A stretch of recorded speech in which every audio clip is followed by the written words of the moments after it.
Hey guys, what's up? So today I'm going to show you how I take notes from a textbook. I'm getting right to the point for this because a lot of people just get really overwhelmed when they have to take notes from a textbook. They don't know what information is important, what they should write down, how they should go about, reading it and taking the notes. So I'm going to show you exactly what I did for like an actual class of mine so that it's not just some like structured how-to video. This is what I actually do and what I find most effective.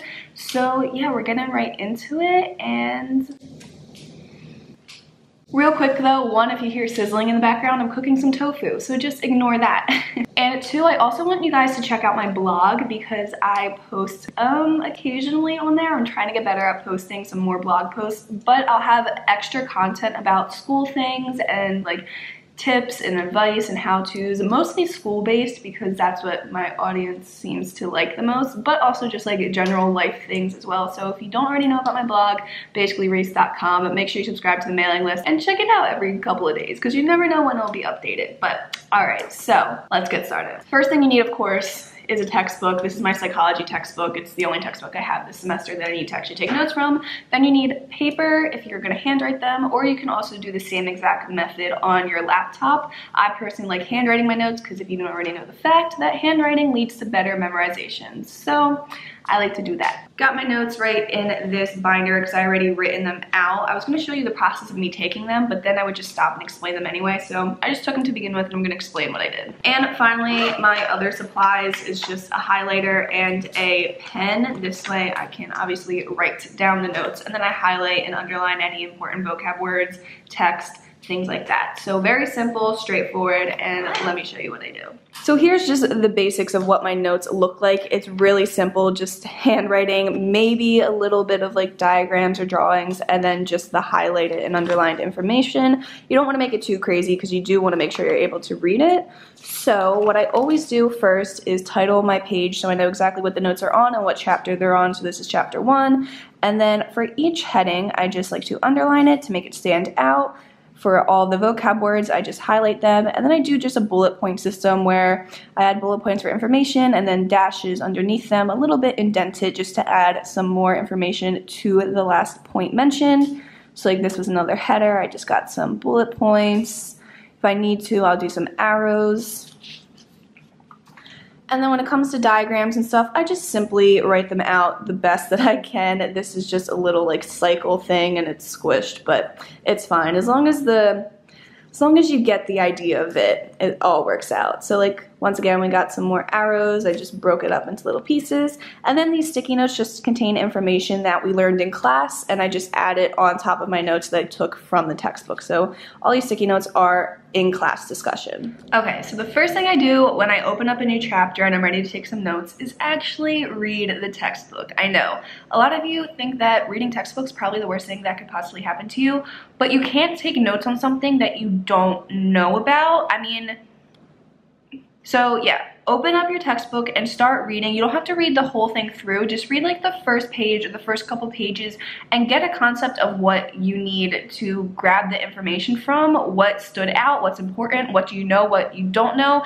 The key to taking notes from a textbook is writing down stuff in your notes that you don't already know, something that you need to study, that you need to be reminded of because it's new information to you.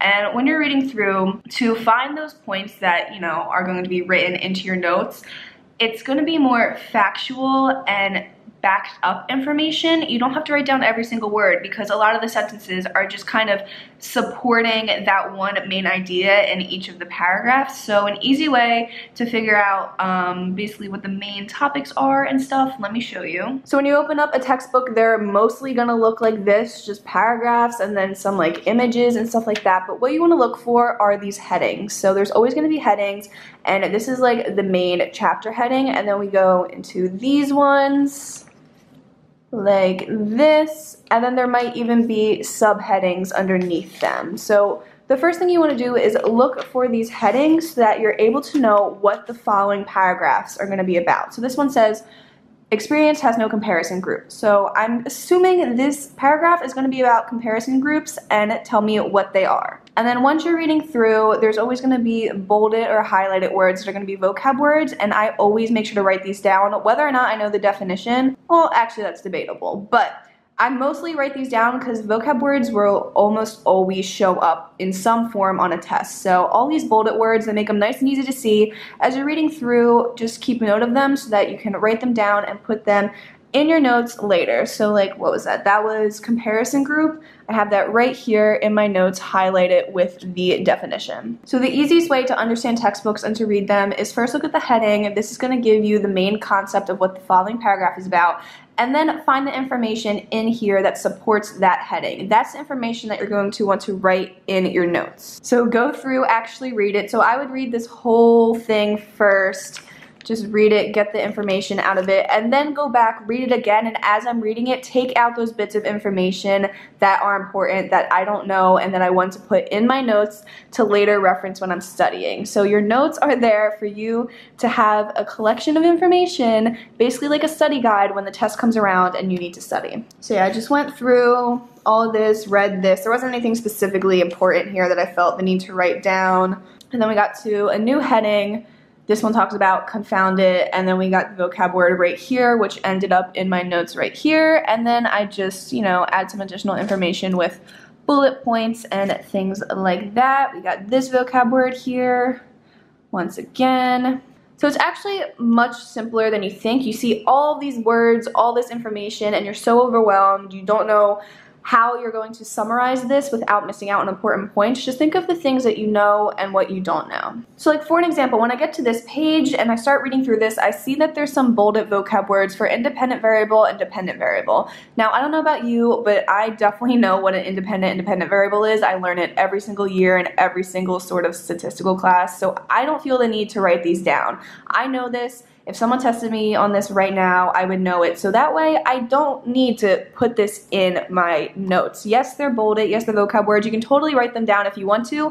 But if you already know the definition, save yourself the time, save yourself the hassle, and don't end up putting them in your notes. But it's these vocab words over here that are new to me that I'm just learning that I am going to put in my notes. So this covariance, temporal precedence, all of that, that's going to go right down here. So those are those vocab words highlighted, and they fall under a heading, which I underlined. So all those vocab words fall under this main bolded heading called interrogating casual claims. Now, once again, you're going to find the information that supports this heading, and I just happen to write it down like this. So by underlining the heading, you know everything underneath it's going to relate to that. And yeah, that's just what I find to be easiest to reference in my notes. And then this way, once again, when you write down the heading, you can go back and reference it in the textbook because it's like the exact same thing. So I think I laid down the basics of how I take notes from a textbook. I'm just going to give you a few more examples once again to reiterate what I said. So for this heading right here, ways that intuition is biased. This suggests to me that there's going to be like a list or a set of points that's going to explain the ways that intuition is biased. And those points are emphasized here once again with the subheadings. So these subheadings that come up are all going to support that main heading. So what I like to do for that, once again, ways that intuition is biased, I have the definition of intuition right here. And because I'm doing the bullet point system, these next following points are indented to show that they're a part of this right here. So these little dashes are all of the ways that intuition is biased. Now, I probably should have like written this down and underlined it like I did the other notes, but that's okay. I know that this information right here goes with intuition. So being swayed by a good story, that's one of the ways. And then kind of information that goes along with explaining that is accepting a conclusion just because it feels right. So being swayed by a good story is that first one. And then we have availability heuristic, which explains this right here.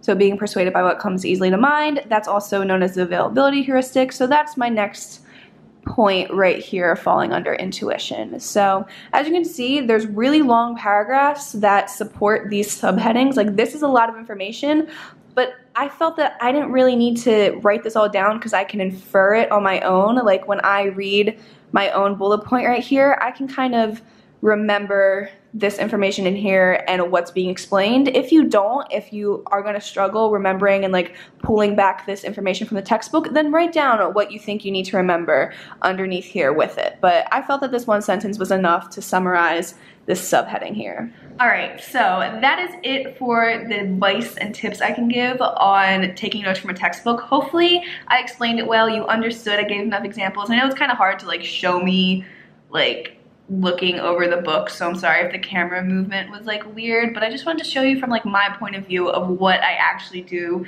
to take notes from a textbook. So if you guys found this helpful or you like this video, definitely make sure to give it a thumbs up. It means a lot to me and it knows that it was helpful to you. Also, once again, I'm going to shamelessly plug my blog. If you're not already subscribed to the email list, make sure that you do that so you don't miss out on any blog posts. You'll just get a little email that says, hey, Reese actually wrote a blog for once. Why don't you come check it out? So yeah, I will have that link down below as well as on my other social media if you ever want to reach me. And otherwise, I hope you guys have a wonderful day or night wherever you are.